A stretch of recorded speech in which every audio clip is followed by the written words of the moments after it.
सिर्फ बुखार नहीं, ये आपके शरीर के हर एक कोने को प्रभावित कर सकता है और अगर आपने इसको नज़रअंदाज किया तो ये बहुत ज़्यादा खतरनाक साबित हो सकता है और काफ़ी सारे केसेस में जानलेवा भी।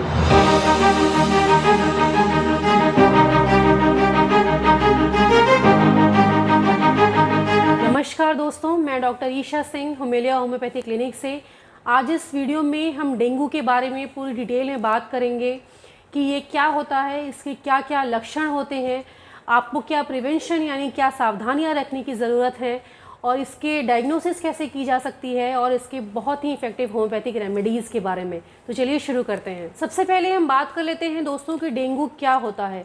डेंगू एक ऐसा वायरल इन्फेक्शन है दोस्तों जो कि मच्छर के काटने से फैलता है।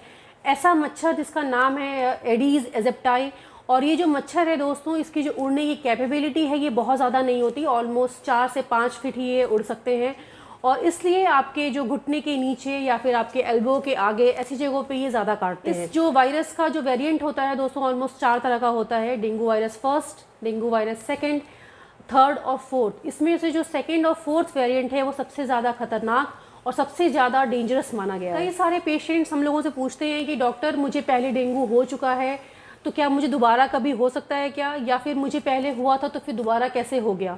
तो मैं आपको बता दूं दोस्तों कि अगर आपको कभी भी एक वेरिएंट का डेंगू अगर होता है तो आपकी जो इम्यूनिटी है वो उस पर्टिकुलर वेरिएंट के लिए डेवलप होती है, बट नेक्स्ट टाइम आपको डेंगू के जो सेकंड वेरिएंट है या जो नेक्स्ट वेरिएंट है उसके थ्रू आप इन्फेक्टेड हो सकते हैं। इसलिए ऐसा बिल्कुल भी नहीं है कि अगर आपको कभी एक बार डेंगू हो गया तो ज़िंदगी में दोबारा नहीं हो सकता। इसलिए आपको सावधानियां और प्रिवेंशन बिल्कुल वैसे ही रखनी है जैसे बाकी लोगों को रखने की ज़रूरत है। इसलिए आपको भी बराबर अपने आसपास साफ सफाई रखने की ज़रूरत है, क्योंकि जो डेंगू के मच्छर होते हैं दोस्तों वो ज़्यादातर साफ़ पानी में ही पनपते हैं, जैसे कि कूलर का पानी, टब में अगर कहीं पानी कलेक्टेड है या बाल्टी में कहीं पानी कलेक्टेड है तो उसमें, या फिर आपने गार्डन में कोई पॉट रखा है जिसमें पानी है उसमें, इस तरीके की जगहों पे ज़्यादातर ये मच्छर पनपते हैं। नेक्स्ट अब हम बात कर लेते हैं दोस्तों डेंगू के लक्षणों के बारे में।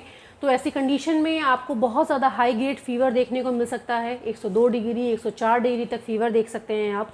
आपके शरीर में आपको बहुत ज़्यादा दर्द महसूस हो सकता है, आपकी हड्डियों में, आपके जोड़ों में बहुत दर्द महसूस कर सकते हैं आप। इसके साथ साथ नौजिया, वॉमिटिंग यानी मिचली और उल्टी की समस्या देखने को मिल सकती है।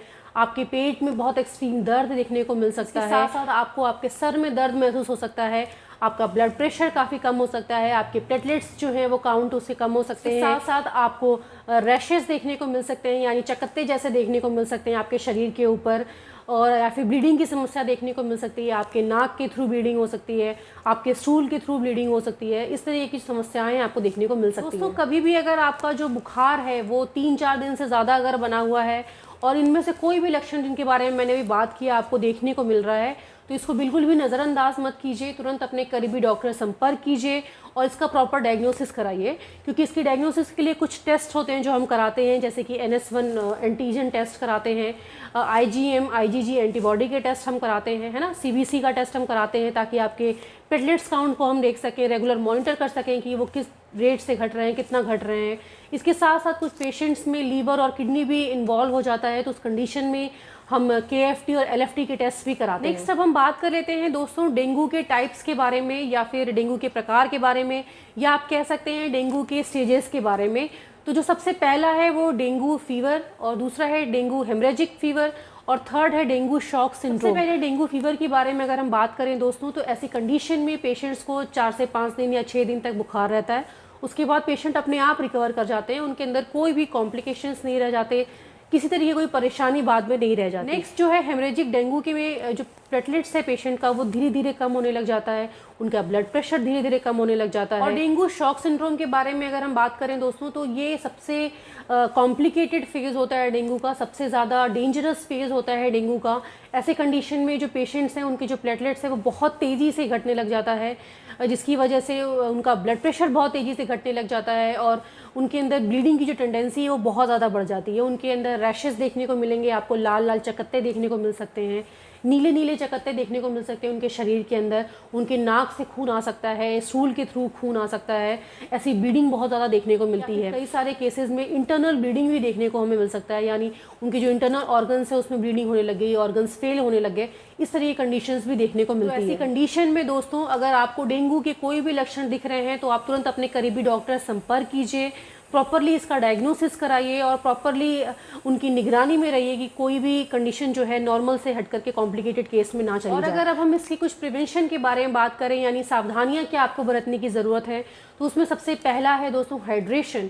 डेंगू के फीवर में आपको बहुत ज़्यादा ज़रूरत है कि आप हाइड्रेटेड रहिए, है ना। नारियल पानी का सेवन ज़्यादा से ज़्यादा कीजिए, इलेक्ट्रॉल हो गया, ORS हो गया, नींबू पानी, छाछ, इस तरीके की चीज़ों का ज़्यादा से ज़्यादा सेवन कीजिए ताकि आपकी इम्यूनिटी अच्छे से मेंटेन रहे और आप आसानी से रिकवर कर सकें। साथ आप कंप्लीटली रेस्ट कीजिए, प्रॉपरली आराम कीजिए और उसके अलावा आप खान पान का अपना प्रॉपरली ध्यान दीजिए, अपनी डाइट का ध्यान दीजिए, है ना। ऐसी चीज़ों का सेवन कीजिए सिर्फ जो बहुत आसानी से डाइजेस्ट हो जाए, इजीली डाइजेस्टेबल हो।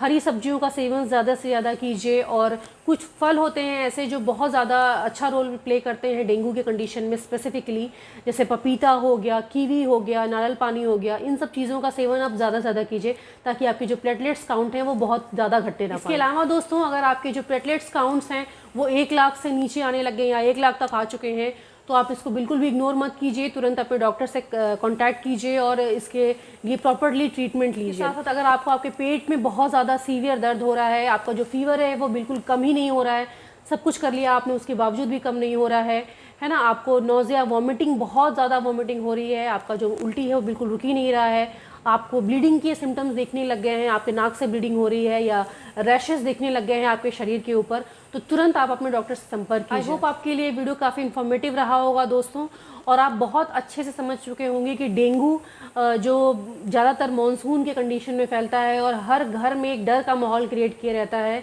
उसके लिए क्या आपको प्रिवेंशंस रखने हैं, क्या सावधानियाँ बरतनी है, कैसे आपको इसको समझना है कि नॉर्मल बुखार है आपका या डेंगू है, इन सब चीज़ों के बारे में इस वीडियो में दोस्तों हम डेंगू के होम्योपैथिक रेमेडीज़ के बारे में बात करेंगे। तो अगर आप इस चैनल पे पहली बार आए हैं तो प्लीज़ चैनल को सब्सक्राइब कर लीजिएगा और इस वीडियो को लाइक और शेयर करना मत भूलिए, क्योंकि यहाँ हम बात करते हैं आपकी सेहत की। धन्यवाद।